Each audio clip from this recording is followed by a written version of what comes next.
you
You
It's so good. Less computers and more people.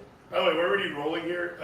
Dylan, we just gotta do like a hit the ground. Not on these yet, but you're on Riverside, you're. Yeah, so we just like. Oh, not actually. It's not like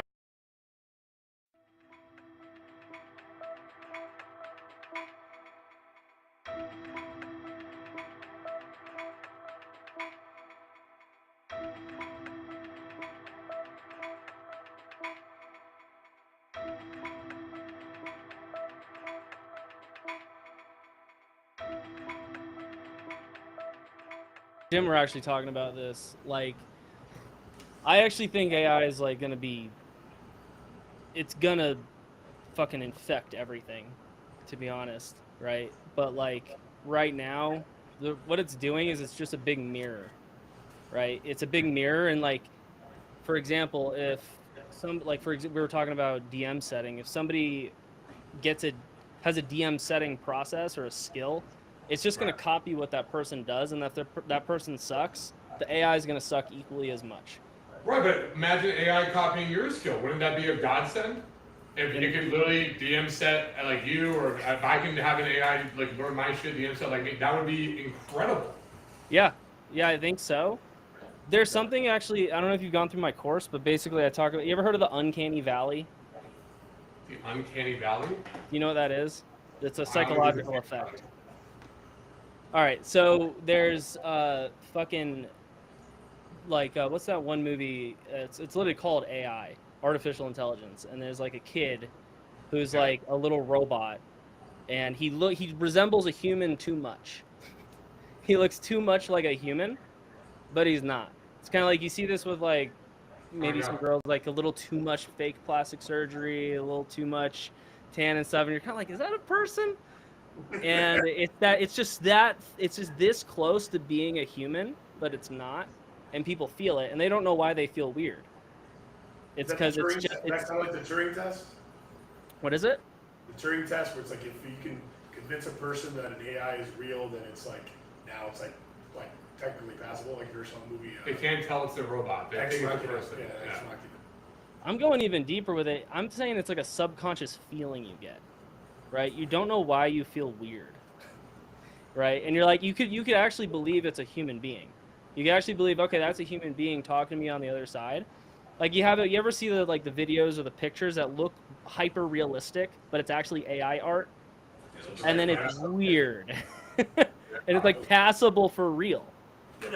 Will Smith eating the spaghetti.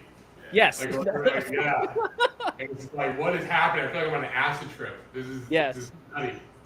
Yeah, and so I don't know if that's even a threat to, like, I think there are people out there that like don't really give a shit and they just want their questions answered, and they want to know about the offer and they want to get on the call, and they'll talk to a robot as long as they like get their problem solved. I don't know how far we are to that though. Call me crazy. AI's been around what, a year? Like this wasn't a thing a year ago. You mean like ChatGPT? ChatGPT. But AI's been around for a long time. You know what I mean though, but like actual AI technology that people are applying and like actively using in their businesses, day-to-day life. I think it's been around a year. We can't even begin to predict 10 years from now how it's going to be. You're saying it's important to be patient with AI and not freak out if they don't have enough subscriptions the first year? I think I give AI. All right. So you're more confident about AI than you are about this podcast? Pretty much. Yeah, kind of. Oh wow, you're not freaking out, huh? If you were AI, I'd be way more confident about the whole production, the whole show, honestly. Probably start on time. Yeah, honestly. I would know what's going on, but so he's patient with AI, but not us. Nice. Key is Dylan is we don't like each other. Yeah. That's the point of the show. We I just want the viewers to really get the essence of. No. Nothing drives traffic like hatred. Yeah, we like to not like each other. Yeah. That's okay, so that's a good thing. Really put it, but it makes absolute sense. Well, like, bro, like, all right, the question is, I think the real question that we're all wanting to ask is AI sentient yet? Well, I don't think that. I mean, that's a whole nother, and that would define sentient, thinking on its own accord without programming. No, you need prompts. As long as an AI needs a prompt, it's not a sentient being, in my opinion. I do think prompt engineering is the profession of the future. Just like when the internet came out, all of a sudden we had software engineers. There's no fucking such thing as a software engineer in the 1980s or the 1970s, right? You had hardware engineers, you had engineers. So internet comes out, there's this new job overnight, software engineers. Now AI come out, and I promise you, I promise you, give it 2 years, a high demand job will be AI prompt engineers. That'll be a new thing. Now, here's the real question that I would love this to be about, among other things. AI's effect in the dating world, and Dylan, I want to talk to you on the business world. Yeah. We can talk about either one. I guess dating, since a lot of guys are watching the dating thing, so I'm going to point this to Albert. Are we going about? Are we I was just about to ask you. No, we're not. Yeah, I don't think we're We recording. really got good shit. I'm going to roll. I didn't think we're recording. That's why I was like, I was literally about to go. I think you should stop. Yeah, I literally was like, I was just getting good, guys. I know! It's like my sex life. I'm just edging. Yeah. Damn. Yeah, I don't think AI is sentient. I think AI is like a really smart guy at a You're good? bar who's hammered. ready to roll? He knows about information, but he has no awareness. He's just spouting facts, but he can't be aware of what's around. Well, he's a AI is a genius switchboard at reactor. Hammered. Like, he has so much Say a information, thing and then he it's like, reacts oh, back. Are you AI? Yeah, it's me. Yeah. I thought that you would love it, I would figure. Yeah. It's like reality. Yeah, I just think that I hate how we're depersonalizing life as humans. Like, we need to connect. Yeah. I don't think AI is not going to win. AI is not going to. Obviously, it's going to take over. Obviously, it's going to beat everyone. Obviously, it's going to kill us and run us in 20 years. I wish that we just connected as human beings. And That's that's what It has mushrooms are for. wait. It has nothing to do with that. You don't like anything that discounts or discredits interpersonal skills because that's what you're best at. it's not So going to you- be that because I spent years building it. But it's not going to take away from interpersonal skills. In my view, it's going to be a tool. For example, did texting take away your interpersonal skills?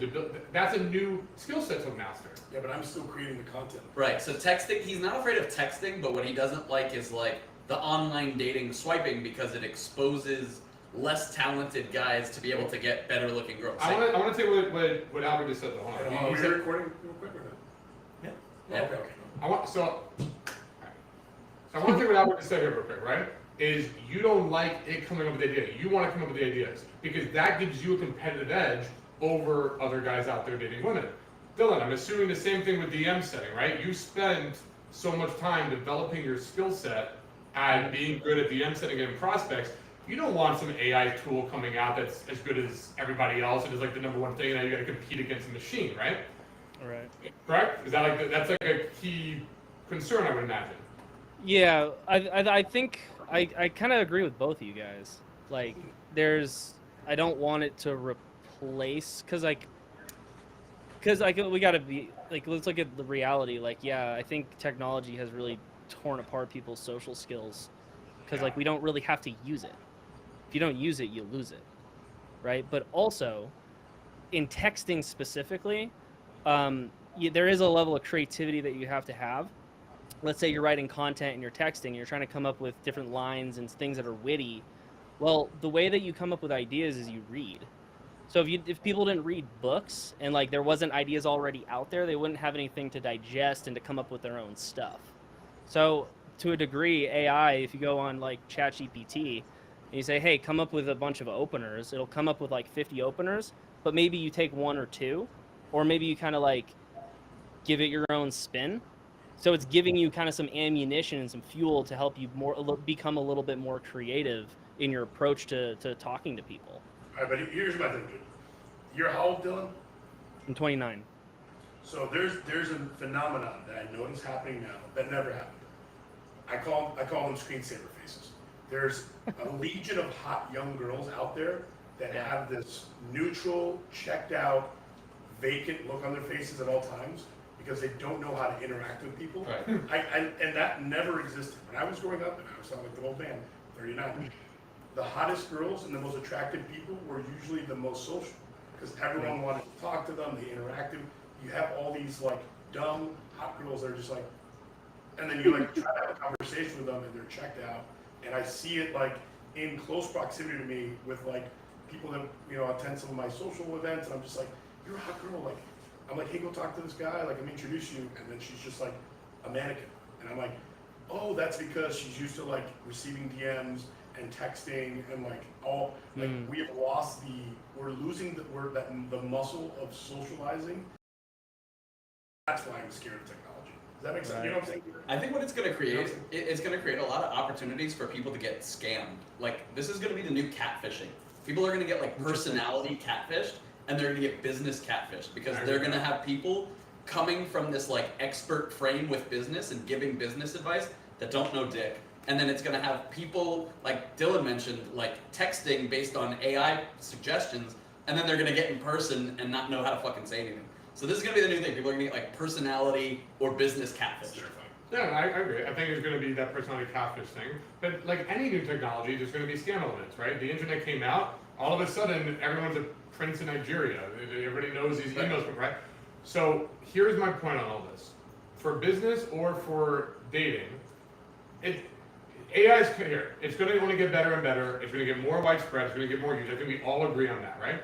So now the question is, hate it or love it, how do we win and succeed with it? Awesome. Right.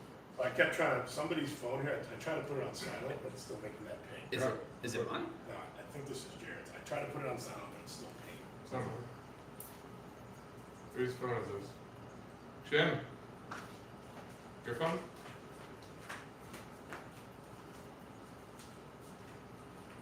Okay, the last thing I said was succeed. Yeah, it kept pinging. I tried to stop it. Alright.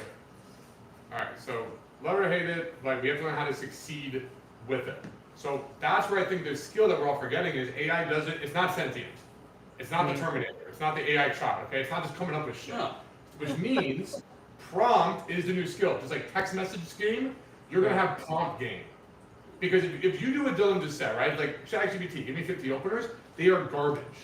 They are like Google openers. They are what mom and dad would tell you to open it with, okay? So your expertise is like, I know that's garbage. Let me give you a more specific prompt. She's vacant-faced. She's more of a valley girl. She cares about X, Y, and Z. She cares about these DJs. She cares about this nightlife. She likes yachts. She likes whatever. She responds well to teasing. So make your opener have some element to that. If you can have the experience to prompt at that level, now you'll get good shit out of AI.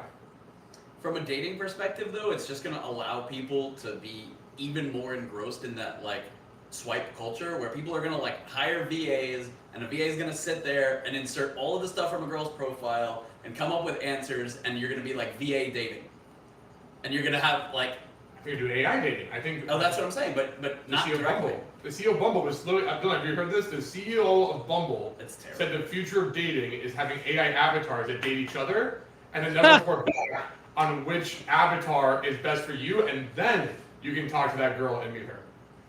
Oh, That's a real whoa. thing. It's Oh. like you have a fucking pawn out there, pawning.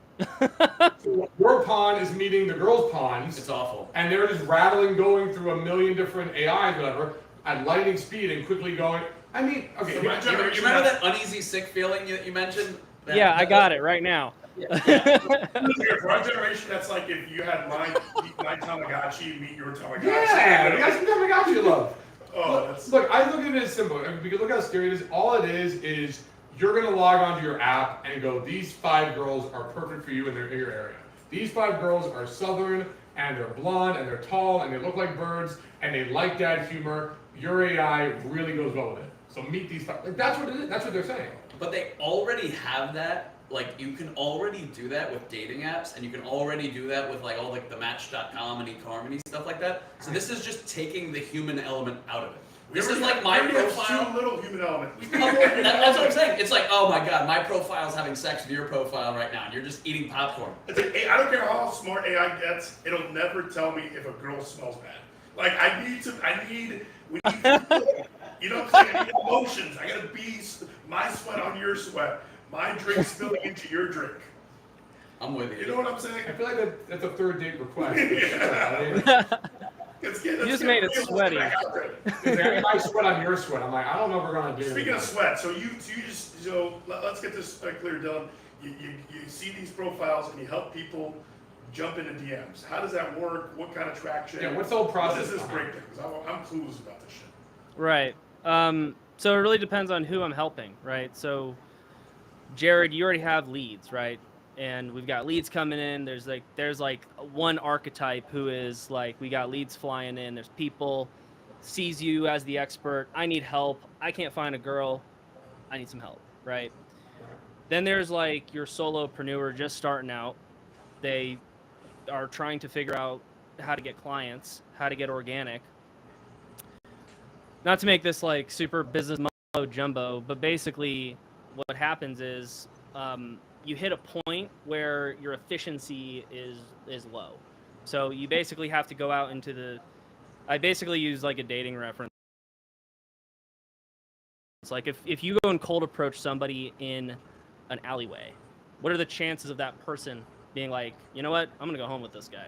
Well, Albert does that every Saturday night, so Pretty he's decent. pretty well versed. Yeah, but what's that like? You have a way to like lower their guard. You have a way to lower their resistance. You have a way to showcase some kind of time restraint. Like I got to go somewhere. I'm not here to bother you. All the objections and the questions that are coming up in her mind, like you're already handling them because you realize that the environment is sketching her out, right? As opposed to if you were in some fucking big mansion party and you go and cold approach a girl, she's kind of like, she doesn't know if you know the person who's hosting the party. There's like, she sees you as more valuable because of where you are. And it's the same exact thing in the business world, right?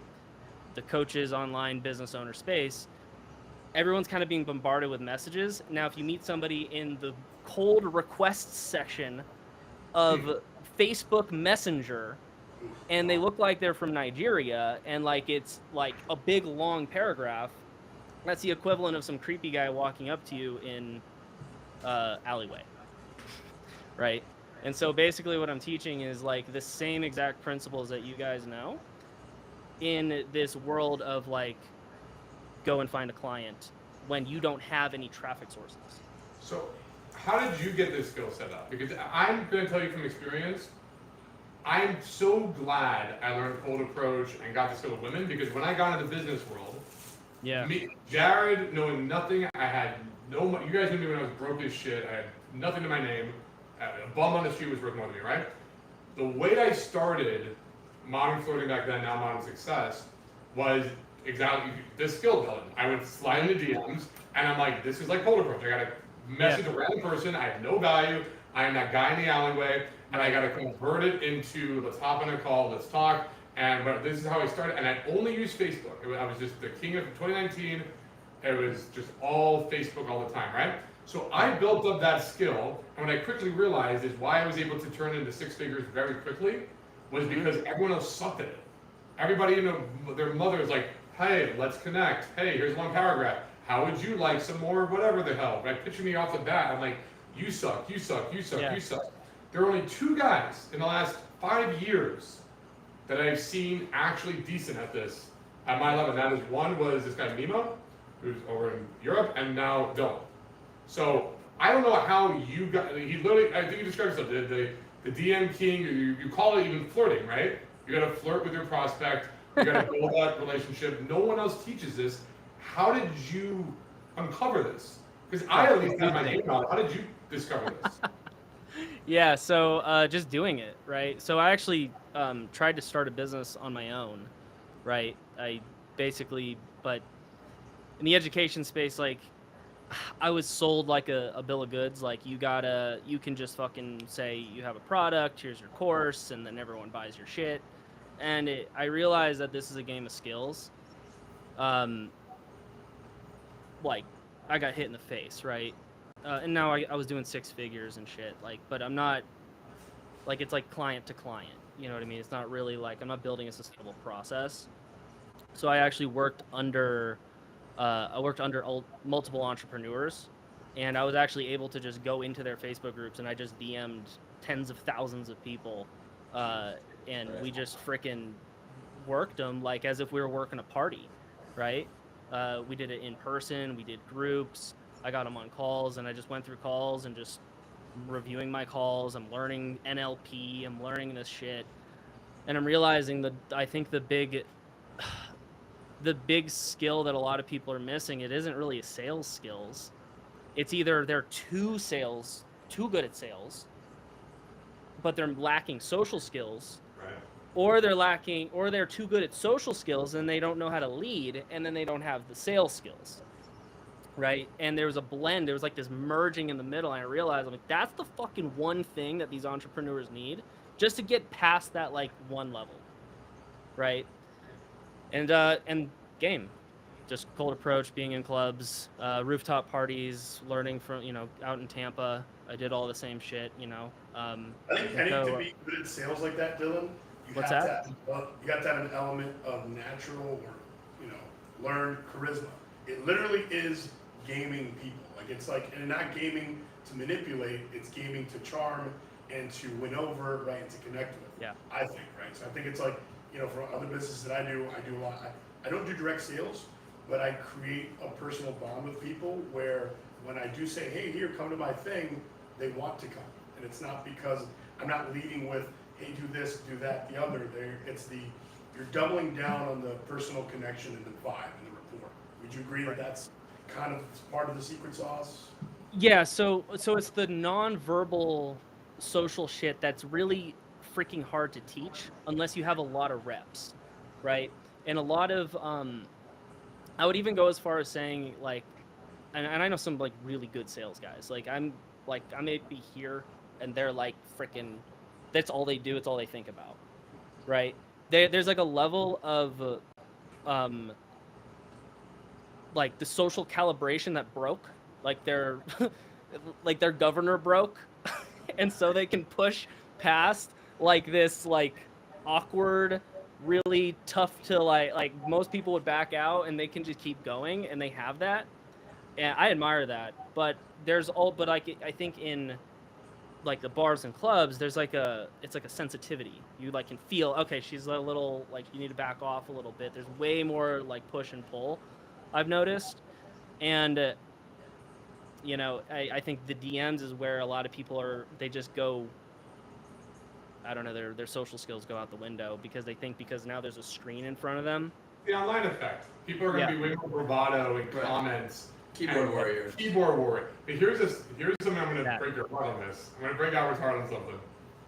This is the first time in history, I think, ever, good at sales does not mean good with people. Because I'm starting to see, and don't look correct if I'm wrong with this, or you seem different, I'm starting to see guys who are in sales who are awkward as hell. The comparison I would give it to is the poker world. Remember back in the day, poker was I read my opponent, you're that Texan cowboy, you're that guy's it's about reading the face. Now it's this white nerdy guy with a hoodie who's just I'm just doing it. That's what it's turning into. Well, it's the same thing. It's because people don't sell in person anymore.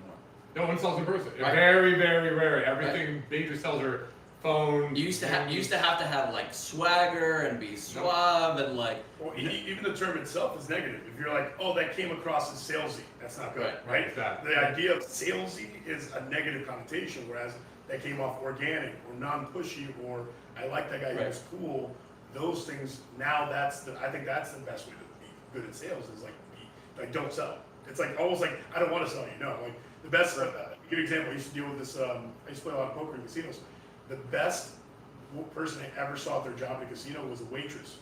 Every time she came in the door and saw me, she knew what I wanted. She would bring it to me, and when I tried to tip her, she only worked for tips.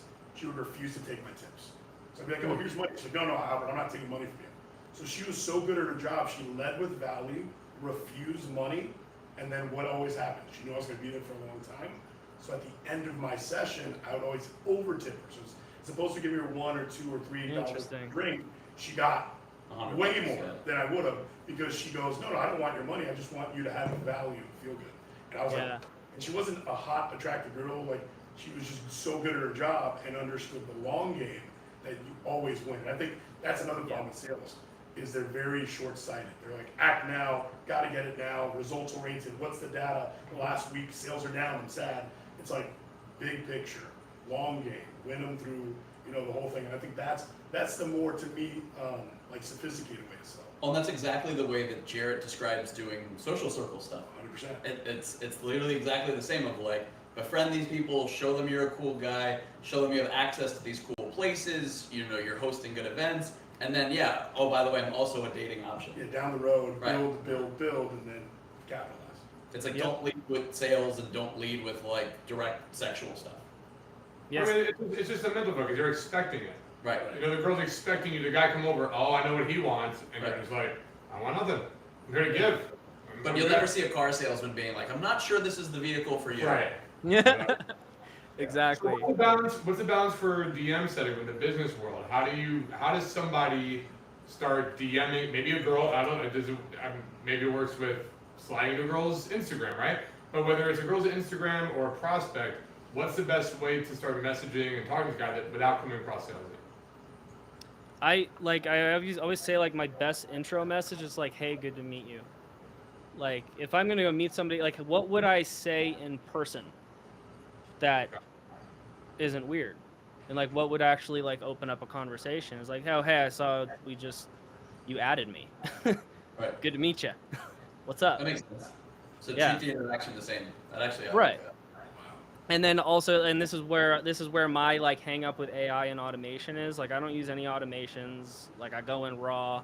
I'm just like, I want to look at like the profile. I want to say, okay, cool, they're from this place. I actually was there last week, and like I can get into an organic conversation. Where people get hung up is, so you got to go in with a frame of mind of, I'm gonna go reach out to this person without an intention to sell them. But then there is also, because they'll feel the agenda. They'll feel it. It's an art form to like have no intention, right?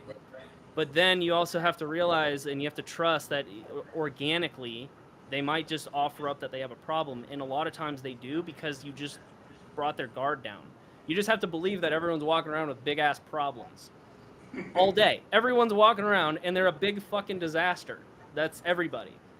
And the only reason they're not sharing and trying to solve their problem actively is because they don't know who to trust. And this is literally what he's describing is cold approach, right? So if you come in and do cold approach at a bar and the girl can tell you're like hitting on her or like trying to get something from her, guards up, walls are up. Right. Especially now, I think that's a big shift is like girls are getting less social and walls are going up more. Same in business. Yeah. I'll see a guy comment on one of my reels, and I'll be like, hey man, appreciate the comment, thanks so much. He'd be like, listen, I'm enjoying the content, but I'm not looking to do anything. Literally, like, how about that? I'm like, I just thank you for liking my reel. Like, well, I'm not looking for it. It's just like women. So you gotta switch it from there. You gotta get anti-sales. You'd be like, couldn't get you in if you wanted to. Have a good day. I don't have to do anything. I got Dylan. There you go. There you go. Yeah. That's a But I agree, Dylan. it's like once you go organic and you build rapport and their guard goes down, now it's like, you say one of them carries problems. For me, it's like every girl or guy really is struggling with dating, right? Where they're like in situationships, they're in like hookup culture, they had a bad relationship in the past. So like, if you can get them to connect with you, then they'll be like, oh fuck, the previous 8 guys really sucked. I'm glad you're here. And like, I get a lot of that early in cold approach where girls are like thanking me for like being myself. They're like, Albert, I just want to say you're awesome, you're really cool, you're a vibe. Like, they're giving me a lot of like positive compliments because I come at it from a very organic place where I don't want something from them. I'm just being in the moment. So that's interesting how I didn't realize the sales connection, Jared, and Super smart. of like cold approach and social circle. That was one of the first things I realized when I started in the business world. I'm like, this is game. This is everything. That's why I'm one for one. The first business I ever started, I'm like, this makes sense. This is working. And it's literally because it is exactly repeatable of everything we learned. It's just, I just never thought of it that way before. Yeah, it's just the opposite because they're trying not to get fucked. Right. It was Yeah. great. I remember having that realization and just going like, I can do this because I've done it already before. Have you noticed a reverse though? Like, because I guess it's flipped for you. Did you notice getting good at the DM setting and for businesses helps you with women? Or vice versa. No, yeah. Well, it kind of bled into each other because like there'd be times where I'd really work on my dating, and then I'd kind of stop, go fucking like blinders on, and do some business stuff, sales stuff.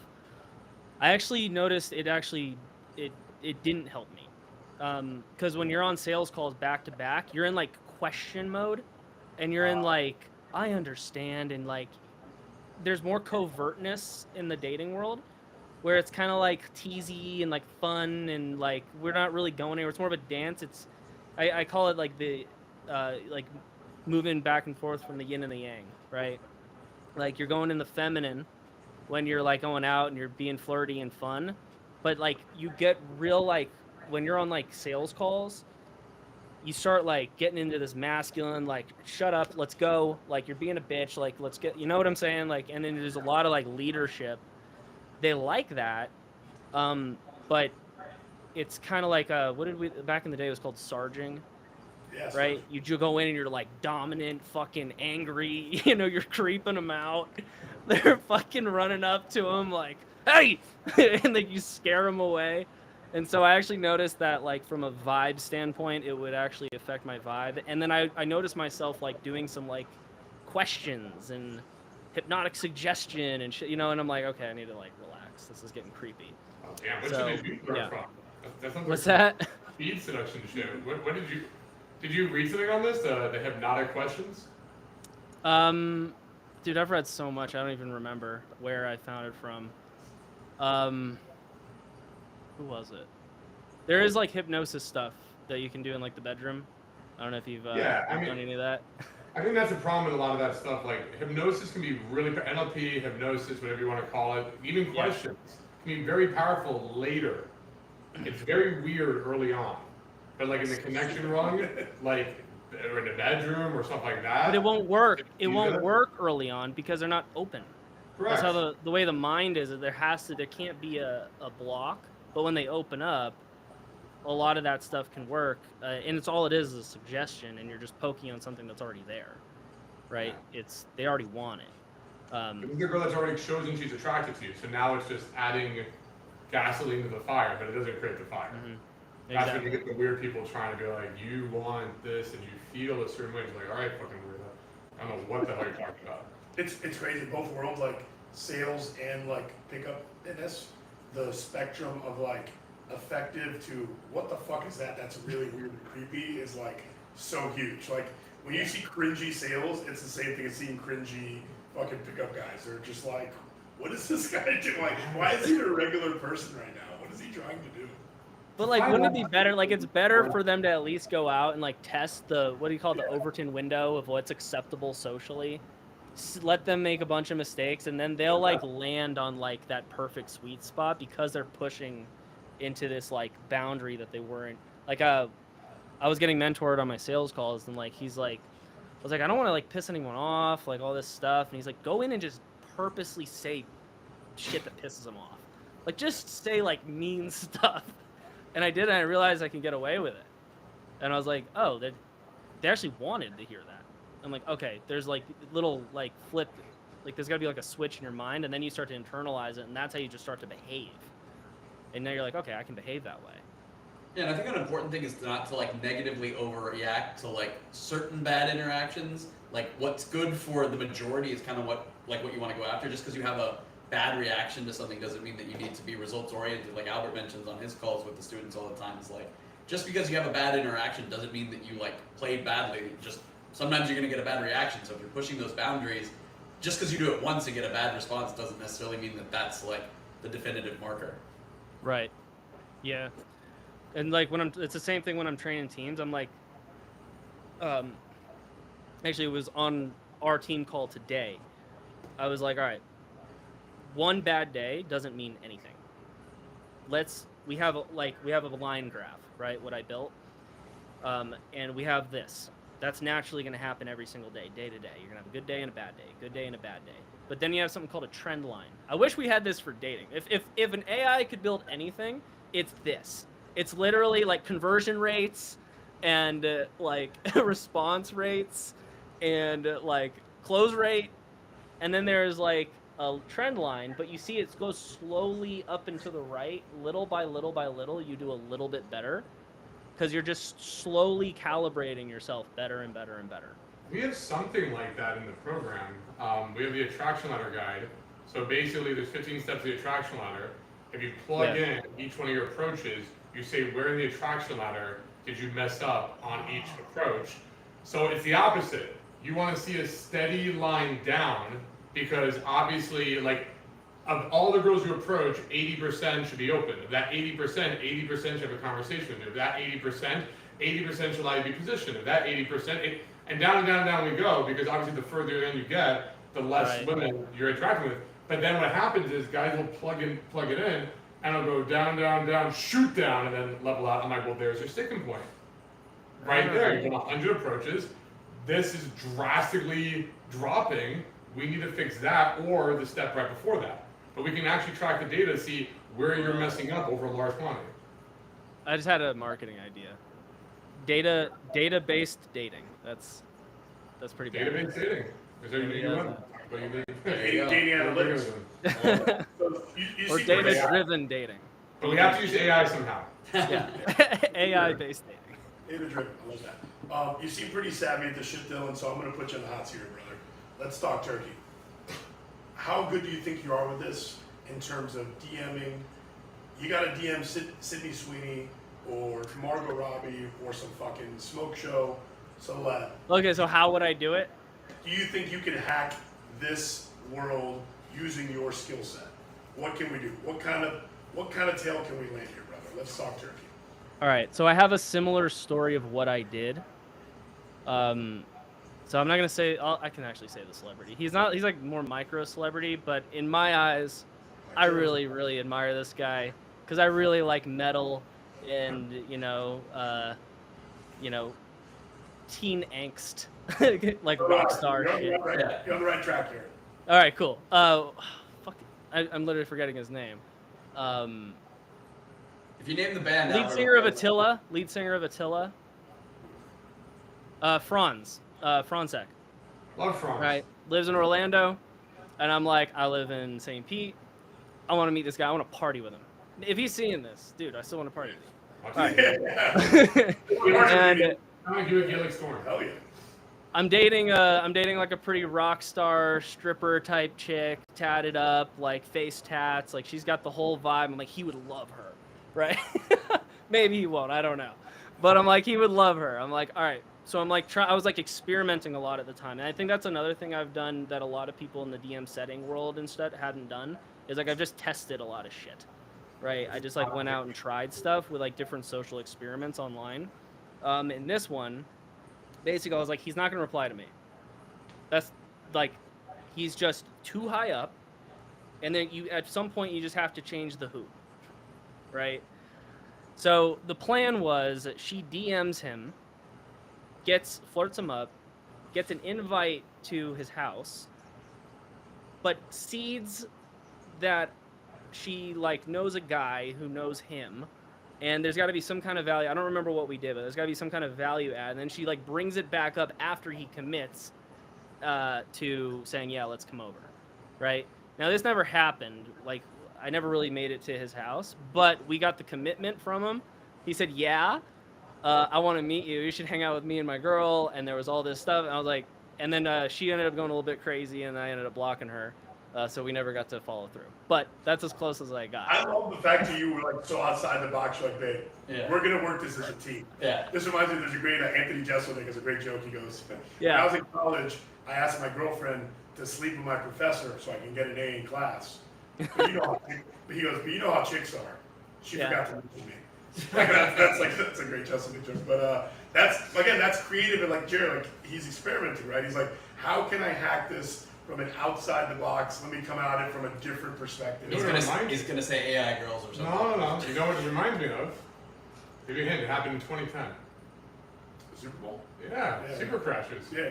It's literally what Was we it? did. We basically found our own like social engineering ways to rip shots with Drew Brees on the Saints. Like we were looking at outside way. I mean, So the New Orleans Saints won the Super Bowl in Miami, and Jared and I found a way to social engineer ourselves into a team victory party that was literally the New Orleans Saints team, the coaching staff and organization. we saw like Frazier guy, Kevin That's Chesney.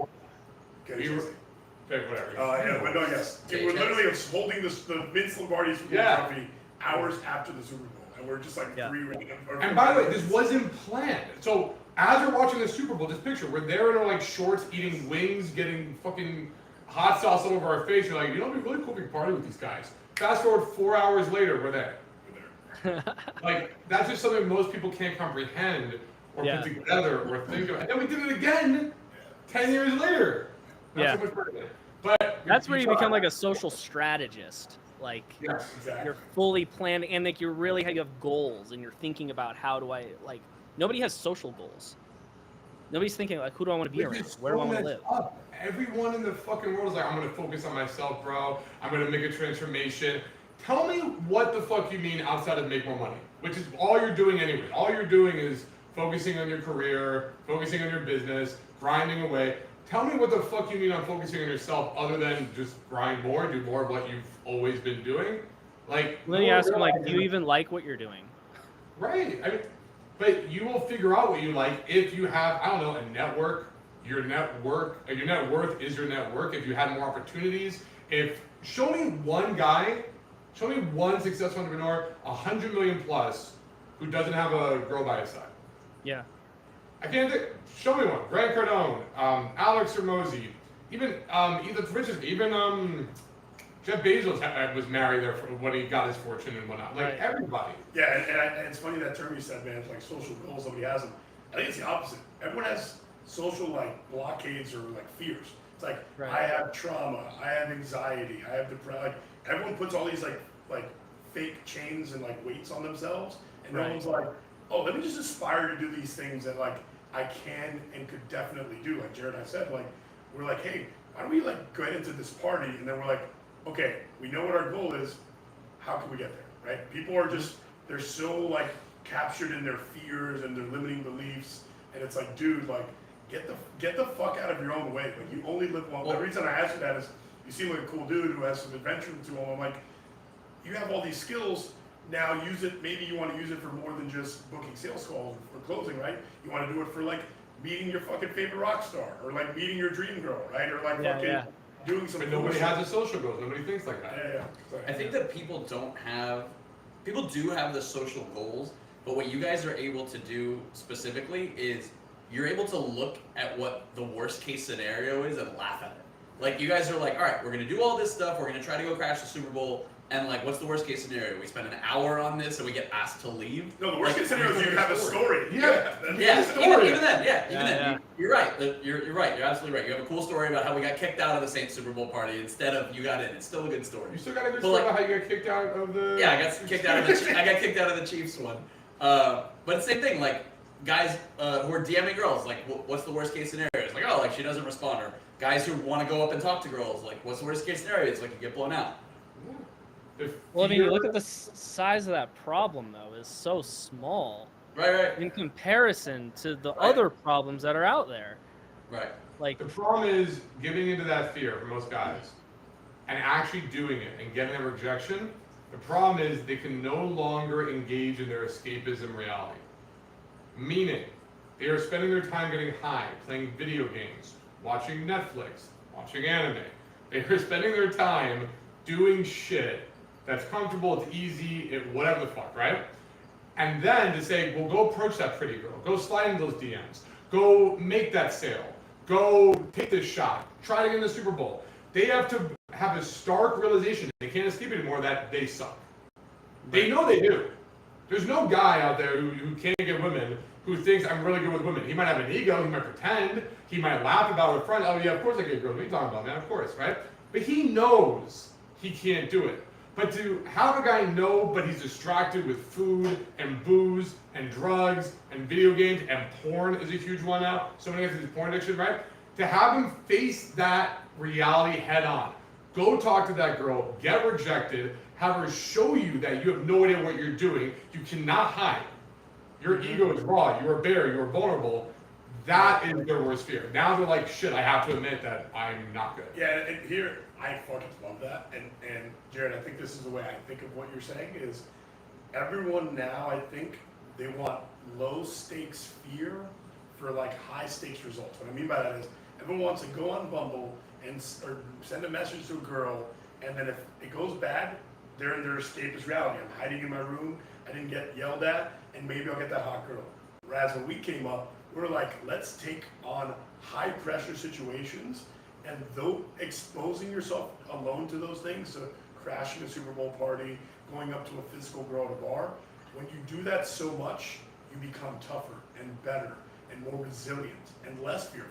And I think that we live in a fear-based society, and that's why I hate the technology. That's why I always go back to this. That's why I hate the technology, because it lets wimps hide in a low-stakes environment, shooting for the stars. And I'm like, grab your balls, grab your chest, get rejected in person, and then say, thank you, man, may I have another? And go to the next girl and do it again. And I think that that's what builds the true men and women that are strong and whatever. I don't know why this happened to me the way it did, and I don't know if Bill can relate to this, or I know Brandon can, unfortunately, but maybe you guys can, but the other two can. I was so bad coming into this, which nobody here saw. No one knew me back then. I was I so... can imagine it though. I can totally We can imagine. imagine. It's not too hard to do. I was so bad. We can figure it out. Like, I was the weird kid with glasses. I was the epitome. I was like the short, fat, big-headed, weird kid with glasses who only could do some kind of self-deprecation humor, that played Magic the Gathering and his mom's den every single weekend by himself. I didn't know how to make nerd friends in the comic book store. I'd go to the comic book store, get the cards, I'd see them playing, and I'd go back home. And look at you now, you lost the glasses. Yeah, I got no glasses. So I'm on the right way, right? But the point is, when Are we gonna meet later for Magic the Gathering? I thought that was like after this, right? Yeah, I mean, I hope so, but I'm still, don't get me wrong, all those things are still here. I'm still down to play Magic the Gathering. Fucking nerd. I like anime now. Like, if anything, got worse, right? Even the fellow Magic the Gathering pussy crushers wouldn't talk to him. But the point is, when I went to approach a girl, I was under no I had no ego. I was like, I know I suck. I am so bad. I was very, very aware. And yes, was I depressed? Absolutely. But if I got a girl to crack a smile or give me the time of day or just anything, if she was just like, hey, I'll talk to you for a second, I'm like, what a win. I just appreciate these small wins because I just couldn't believe it. I'm like, these girls are they're listening to me. I'm making them laugh right now. I wasn't thinking about getting laid. I wasn't thinking about getting phone numbers. I wasn't thinking about getting dates. I was just so appreciative. The month one and two of me learning this, I couldn't fucking believe women actually were taking the time to talk to me. They would stop, they would listen to me. If they rejected me, I'm like, of course, I'm supposed to get rejected. Where the fuck am I? Of course. But when they didn't, and I actually went a little bit, I'm like, this is a superpower. I may as well have been Spider-Man learning to swing for the first time. It was incredible. And for some reason, I think, I don't know why, I rarely ever see students having that same mindset or feeling coming into this. It's like, all right, man, I know I'm a nerd, I know I'm suck, I've approached one girl my entire life, or never, I'm a virgin, I am awful. I'm like, whoa, you have it almost worse than me. Let's go. I approach a girl, I can't do this, it's awful, everything's bad. I'm like, what did you expect? You knew, like, it's very rare I see somebody with that mentality. I don't know if you had that with business or the DMs or whatever, but like, this has saved me in my early days so much. What do you think causes the ego shit with girls? To protect yourself from humiliation and feeling down compared to other people. So you produce this fake pretense. Ego is basically when you're trying to project to the world you're better at something than you are. It's Right. the exact same shit as the people that don't want to like go get started in the gym. Like they don't want to be embarrassed. They don't want to be caught doing like, I know I'm sounding like a fucking meathead right now, but they don't want to be like over in the corner doing the 5-pound weights. But it all boils down to people don't want to take small steps every single day that they can't see for a large end result. I saw a cool thread recently, and on YouTube, I love this. This guy just goes around interviewing like super affluent people who like were self-starters in business, and the one common thread was, he's like, how much the most money you've ever made in a year? The guys will be like $100 million or this, and he goes, did you ever go broke? Did you ever run out of money? And every single one was like, oh yeah, I sucked for 5 years. I was eating ramen. I lost everything I had. And it's like all of those people ended up being the biggest crushers. Yeah, because they're the risk takers. Because they are able to deal with just utter disappointment, pain, failure, and they're unbridled in their resilience and saying, I'm gonna go back, I'm gonna fix it, I'm gonna do better. And I think that's the difference, Jared. It's like for you needed this so bad that even when you started and didn't get good results, right? Or I got rejected, whatever you want to call it, you still kept going, you still kept improving, you still kept working on yourself. And that's how I'm built from my background working in this field for many years, my background as an athlete, my background as a poker player, as a competitor. It's just like when you believe in yourself that you can learn and improve and you commit to it, you can fucking do anything. Same thing with business still. I know they know the story, I don't think you do. When I started this company, I was dead broke. I had $5 grand in my name and I was $30,000 in debt. And with that $5,000, one of the first, it wasn't immediate, I would say 1 month in to me starting the business, 1 month in, I took 4 of that $5,000 and I gave it to my first business mentor. Yeah. And my mentality was, I'm already broke. So most people be like, oh, I only got $5,000. There's no way I'm 30 grand in debt. But I'm then like, their focus is on that money.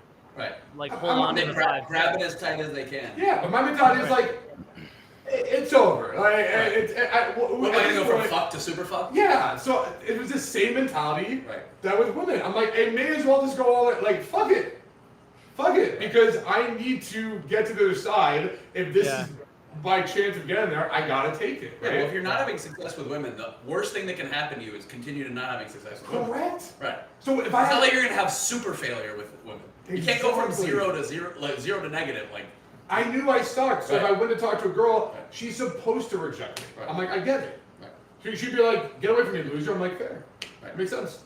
Right? Back then, if a girl's like, wait, you're actually funny, I'm like, shut the fuck up. Like, no way that worked. And then it kept.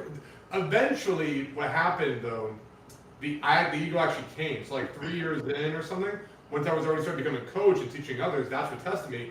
Because now people are like, Jared's really good. Jared's great with women. Watch him approach. He can talk to any girl. I'm like, oh shit. People are watching me now. Like, shit got real. I gotta step up. People are paying me now to go talk to I deal with girls. imposter syndrome, right? Am I real? Can I really? Even when I got back into coaching, same thing. I was like, man, I don't know if I can coach. Jared's like, dude, you're really good. And I'm like, I don't know That if I pushes can you to the next level, though. no, That's of course. social but- pressure. Yeah, that's the Kobe thing. It's like, I know that every night people are paying money to come watch me play, possibly for the first time, and I'm gonna fucking perform. You're either gonna get molded into a diamond or you're gonna break down under pressure. Right. Yeah, like It's you like literally that. can't fail at that point now. It- You burn the boats, baby. Yeah. If you Yeah. fail, it's utter failure. Like at that point, when eyes are on you, when people are paying you money, when Yep. shit gets real, Right. you're either becoming a diamond or you're becoming ash. Right. But either way, like if it breaks, then okay, at least you tried. But no one, I'll say whatever about me or these guys. At least we tried. There's not one person in this room who's like, nah, I'm not even gonna try. Like we're always gonna take our shot. We're gonna see it through. If we fail, it'll be the most utter high-end failure of all time. But we can die safely on our deathbed going, I gave that everything. Yeah. And like I mean, you can walk away proud of that. You're not gonna regret If it. you're trying to build a business, this is funny. We have a running joke on this show and in my life. It was 2024 is the year that I'm going to find a wife. I'm 39 years old. We're all for 39 years. It's the 10th anniversary of this. Yeah. I'm all for 39 years. But I You were still, trying at 3 I still show up at 3 a.m. to my favorite bar, and I truly believe, bottom of my heart, my wife might be there, and I really do. And I think that's the same thing for the guys that maybe are doing your program. Maybe they're trying to build a business. Maybe they've sent, like you said, you said an absurd number of DMs. Maybe they've sent 1,000 DMs and they haven't gotten shit from those 1,000. But maybe that next 1,000, they're gonna find a guy who believes in them and is like, I want to work with you and I want to give you an opportunity. And that person leads them to a conversation, to a meeting, and next thing you know, they're making, $50K a month or whatever, like their goal is. But there's also testing. I mean, what if your girl's at a 1 p.m. brunch? You're fucked. Right. Oh yeah, that's what I was gonna Like, say. you Is, can't- unfortunately, his favorite bar is not on like that creepy alleyway. Yeah, that's the problem. Maybe you should be going to a little Yeah. bit. No, my point is that like, don't give up on what you believe and have almost like the ability to continue to show up despite getting bad results or whatever. In the DM world, Albert's the equivalent of I have to only message people on Facebook if we're not friends first. All right, I gotta just keep throwing it out and it's gonna hit it eventually. Versus like, let's position ourselves a little bit. I mean, with Dylan, so one thing you guys know about Dylan is the tracking software, the systems, the data, the spreadsheets. Like this, it's not just skill. This guy is, you have to be somewhat of a nerd. There's no way you're coming up with this shit and you don't watch Star Wars. Like, I refuse to believe this. Gathering. Yeah, Magic, yeah. Oh, what, yeah, do you play Magic? No. Yeah, see? Oh, okay. Yeah. gotcha. I was more like skateboarding, fishing, surfing, out on the beach. That was my like childhood. That's just ungodly. Like, that's the shit, right? Like, I saw this spreadsheet and stuff he's doing, his end of day reports. Jesus Christ! Like everything's tracked from the date of closes and appointments to your emotion. I'm being asked in this form, like, "Do you have fun today?" I'm like, "I think so." I don't know. I'm like, what is happening right now? If guys want access to these spreadsheets and this end of day reports and all this data, how can they get in touch with you, Dylan? Instagram Instagram. It's sliding into your DMs. Dylan. It's Dylan Giggs with a Z. Dylan Giggs with a Z. All right, we'll get your link up so make sure guys can get in touch with you absolutely because sounds like you're doing some impressive stuff over there, brother. Cool. I appreciate that. Yeah, absolutely, man. I appreciate that. Do you judge when they slide into your DMs, or you're like, that was awful? What's that? Do you judge when they slide into your DMs and start hitting you up, or like, that was awful, I'm not working with this? Well, like, how do they reach out to me? Yeah. And, like, what do they say? They're just probably like, yo. No, so if it's a customer and I know they're interested, I say they have to say a very specific word, right? And they have to say, chat or DM or strategy or whatever.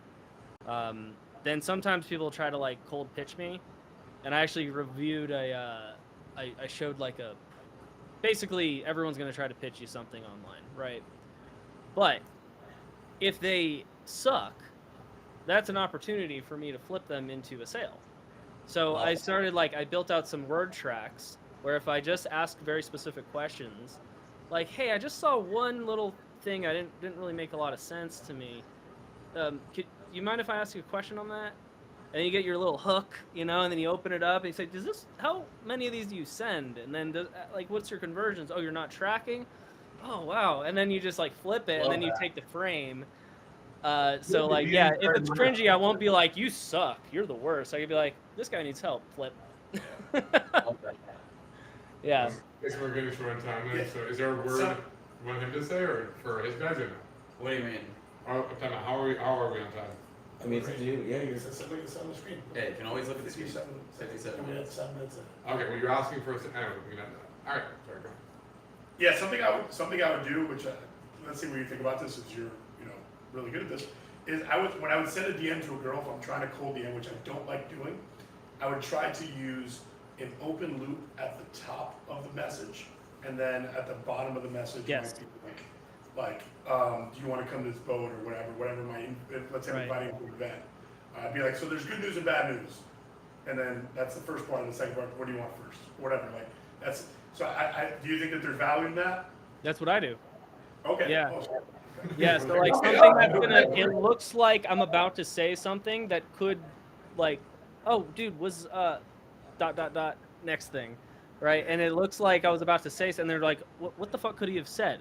But then you look at your requests, and you look at your DMs, it's all predictable. That's the only reason you don't open them. I already know what he's gonna say. So correct me if I'm wrong, but I boiled down DM strategy as 3 components. Let me know if there's more, though. I'm curious on this. It is what you said: intrigue, humor, and value. Am I missing one, Dylan, or no? There's more. Yeah. Okay, so this brings me to, we have the social, just getting people to like you isn't the game of DM strat. That's but wait, there's more. You go and meet a girl and she likes you and you won, and that's your close. You close the deal. You did it, right? With this, yes, you have to have the intrigue. You have to showcase that you're valuable, and a lot of it is sub-communication, not overtly saying that I'm valuable. It's just kind of the way you communicate. You said intrigue, value, and what else? Humor. And humor. Humor, not always necessary, because sometimes it's not you don't got to make everyone laugh. It's actually once you got to basically get a problem. All right. So people need. Oh, does the audio? Yeah, you're coming in good. Oh, You wait, guys hear me? move us. Am I good? You're- You hear me? Everybody. All right, I lost you for a second. Basically, what you're doing, so there's a couple of ways to do this, but you have to create context. All right, you have to showcase some context. The better you get at it is the better you can move a conversation towards the problem that you solve, right? Which is, for you, it's dating. For me, it's DM setting. I have to try to get to the problem, right? So then it's a game of trying to talk about the thing that could potentially lead to the next thing, and you're playing more of a chess game. And so then you're all right, so they live in this area. I vacationed there while I was working on this thing, and now I can lead this thing to that conversation, and we can now talk about DMs because I told some story, and then they agreed. And then I asked a question, oh, do you also do that? And then now we move into this. I'm like, mind if I ask you some questions? I frame it, and then I go, what's the problem? They give me the problem, and that's where the real game starts, right? The whole just reaching out to people and like communicating with them. You can network all day long, but it's really the transition towards the problem and then asking sales questions and getting permission to ask these questions, probe deeper into it, and then show them that they actually have a real problem that they need to solve, right? That's where Dylan, is that everyone when stops. you What's get that? your permission to ask questions? Is that your like auto-generating investment? Like you're getting them to invest in the interaction by asking a question? Okay. Yeah, it's and it's just a respect thing. So a lot of times what people will do is they'll go in and they'll just start asking really hard questions that are very personal, right? So, hey, like for a dating offer, hey, you getting laid? It's like, What's your oh, body dude, I don't know you, you know? And like they don't really want to talk, so they're a little uncomfortable. And then what happens is later down in the interaction, they're going to have an objection. And that objection is going to be, why are you keep asking me all these questions? Right? There was no context for it. So what you're doing is you're creating context. And the way we do that, I make it easy for people where we create a Facebook group. You invite people to the group. You say, hey, welcome to the group. Mind if I ask you some questions? I'm working on some content. Then you ask the problem question. And it looks like an accident, right? It looks like you accidentally said, you know what, I actually could help you with this. Let's hop on a call. So then that's really like what the process is. You're like, I want to be on a call. That's good. Yeah. So I guess so intrigue, that's great. Just the open is just one part of it. Just the open, that's like one part of it. At some point though, the open ceases to exist because then you're just pulling in leads and people are interested in the offer right off the bat because now you have marketing. Right? Marketing's pulling the leads in for you and you're getting inbound leads all day long. That's where you just are asking them, mind if I ask you some questions, see if this is a fit? Mind if I ask you some questions, see if this is a fit? And then you're getting good at knowing how to problem solve. So they say, oh, I can't cold approach. That's my problem.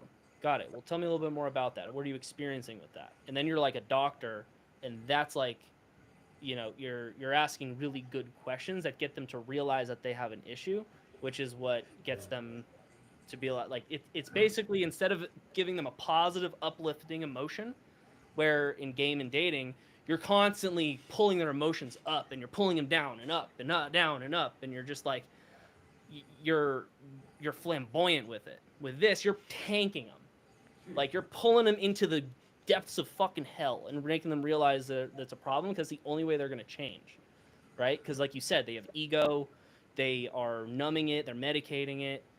And what you're doing is you're pulling them down. You're pulling them down into despair and sadness and upset. And then you're getting them angry. And then when they're angry is when they have the demand to want to change. That's where they put their fist down.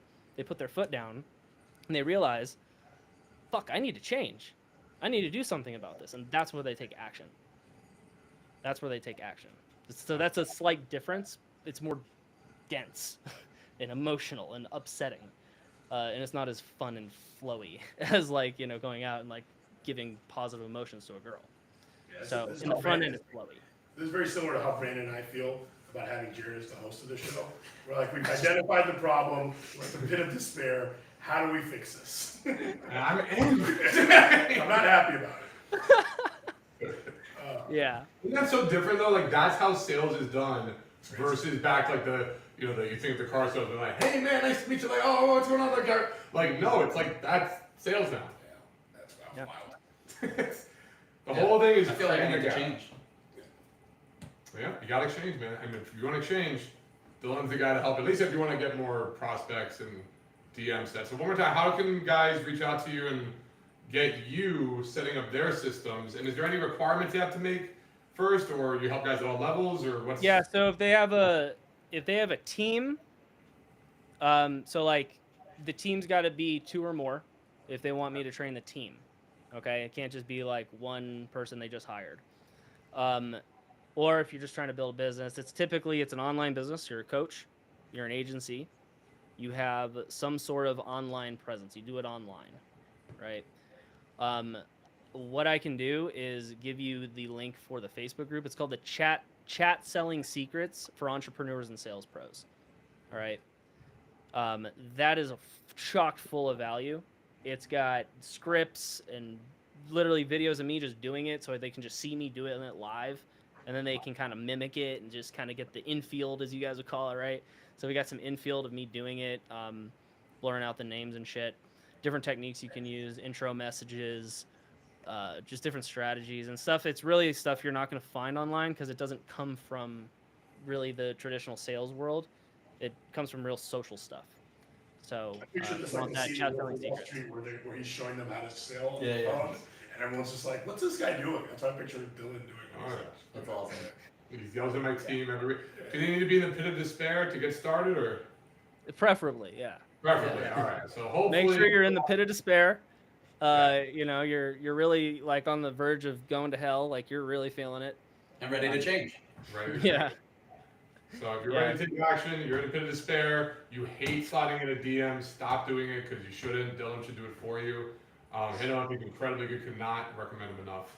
So Cool. Dylan, I appreciate thanks that. for being on the show, man. Yeah, appreciate it, guys. Appreciate it, brother.